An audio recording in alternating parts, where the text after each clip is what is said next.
affordable rentals in Columbia. I'm also the author of the Language Access Act, so I care very much about how people can access information. I support everything on this list, but I also want to add that, we need a permanent rent control measure, but we did something else. Rent control was dying on the vine, which it was. Some of you may have forgotten, but I know some of you haven't, that it used to be the law in the District of Columbia that once an apartment became vacant in a rent-controlled building, you could charge the rent for the new occupants as comparable to what that apartment was getting elsewhere in the building. So, of course, as the buildings were being gentrified, you had a two-bedroom apartment where Mrs. Smith lived for 30 years, and she paid $600 a month. But when she left her apartment, Mr. and Mrs. Jones arrived to a $2,400 apartment. And we said no to that. We abolished the rent ceilings.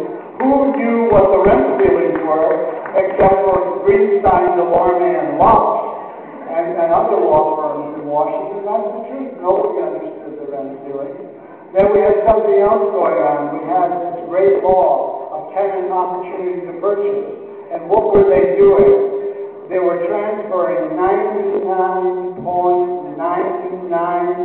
of the interest, keeping 1/100 of 1% of the interest, and it was declared not to be a sale.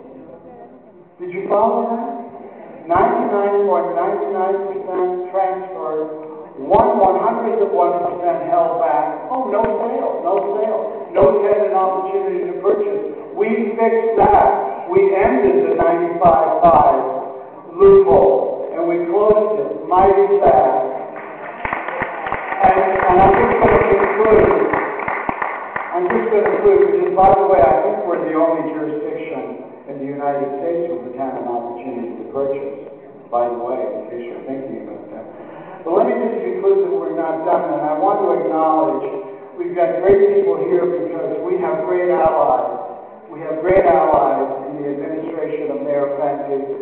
Linda Argo is here, Layla Evans is here from DHCD and DCRA, and Johanna Shree is here from the Office of the Tenant Advocate, by the way, legislation that I authored. Another commercial message. But let me ask you to applaud these people, because